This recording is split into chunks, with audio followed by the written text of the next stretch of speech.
Moving to Cocoa Beach, here are some of my pros and cons.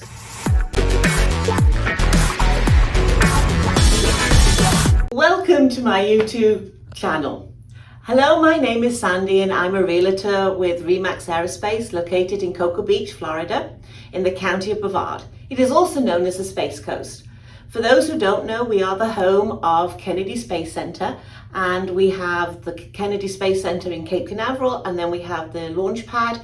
We also have Patrick Air Force, we have Blue Origin, and we have SpaceX, all competing to get into space, outer space. We have the launches, we have the rockets, we have satellites. Cocoa Beach is also a barrier island, and it's approximately 6 miles in length, and it's about 2 miles wide. So one side we have the Atlantic Ocean, and so that side is going to be just all beaches, and it's going to be condos, single family homes, and obviously the hotels.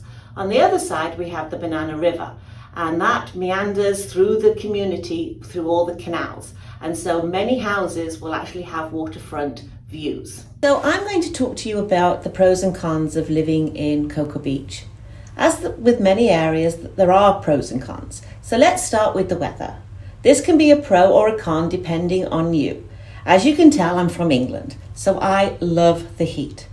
The average temperature is around 75 degrees, getting down to about 65, 80 in the winter, approximately 2 months, and then all the way up to 90 to 100 in the summer, and that's usually about 3 months. The rest of the time, it's glorious. If you don't like the heat, then this would be a con for you.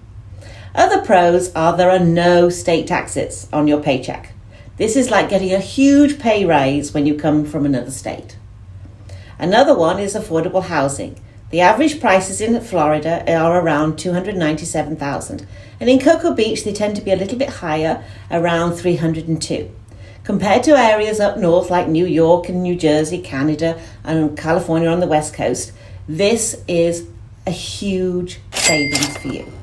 If you're looking for waterfront homes, you can get direct oceanfront condos for under $500,000, and going up to about $1.5 million if you want the penthouse and you want to have half the condo floor.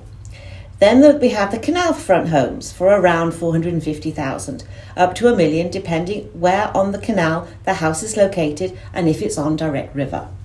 We also have many homes in between the two bodies of water, and this gives everybody a chance to own a piece of paradise.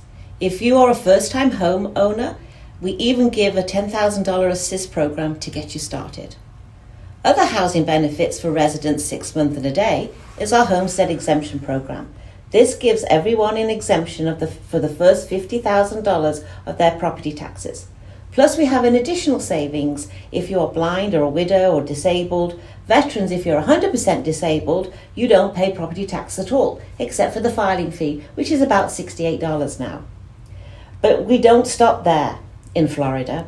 We don't charge estate taxes. That's right, folks. When you die, there is no estate taxes when you will your property over to your heirs. Another pro to living in Cocoa Beach is the lifestyle.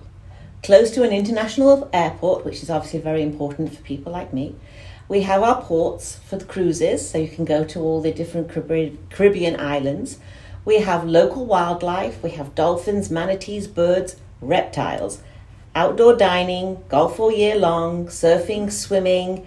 You can add solar energy to your pool, and so you can extend your swimming pleasure. We have boating and sailing and canoeing and kayaking, windsurfing, walking, biking, riding, etc., etc. If it's outside, we have it all. And all you have to do is wear flip-flops and shorts and a t-shirt. Okay, so you're saying, Sandy, where can I sign up? Click the link or subscribe below. But wait, didn't you say there were some cons? How does Florida pay for all of this? Well, we get taxed on other things. So if you have a gas-guzzling car, you might want to get rid of it before you come, as approximately 46 cents of the gallon of gas is tax. Another con for me are snakes. Florida is full of them. Some poisonous, some not so, but still a lot of snakes. Floridians have made up a rhyme to help you. Red touches black, venom lack, meaning they're not poisonous. Red touches yellow, kill a fellow. Also, they talk about the shape of the head, being whether it's a diamond or rounded, the position of the eyes, front or side. But for me, if I see a snake, I'm running.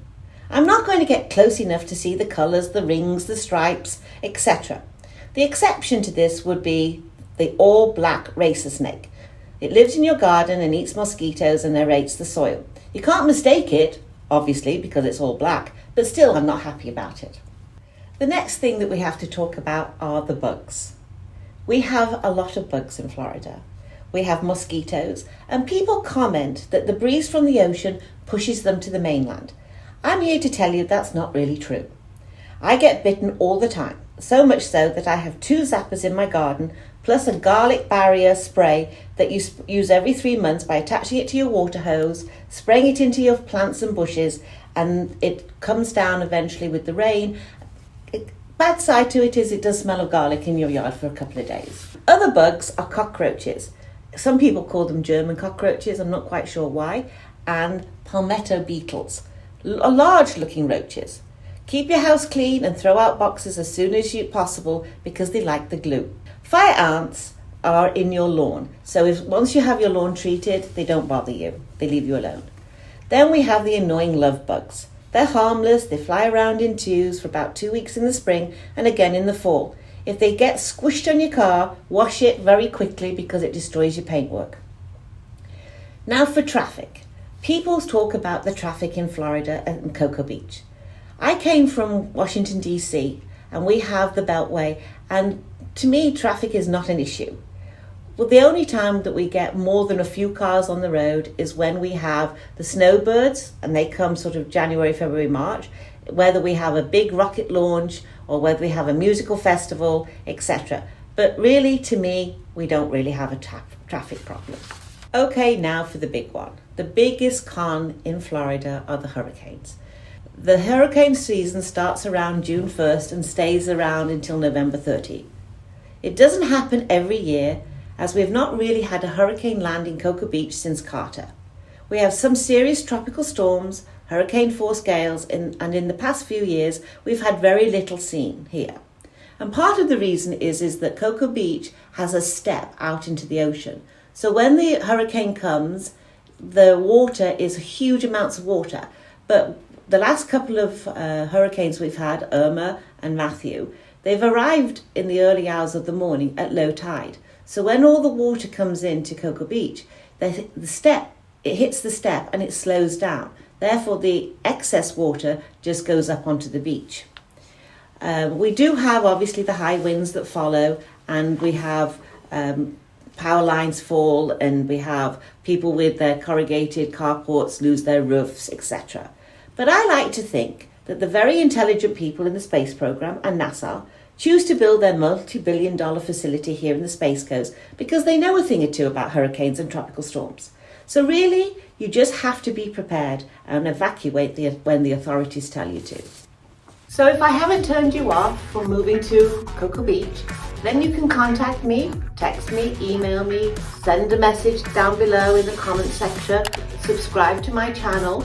And if you would like to hear from a young musician, her name is Amaya.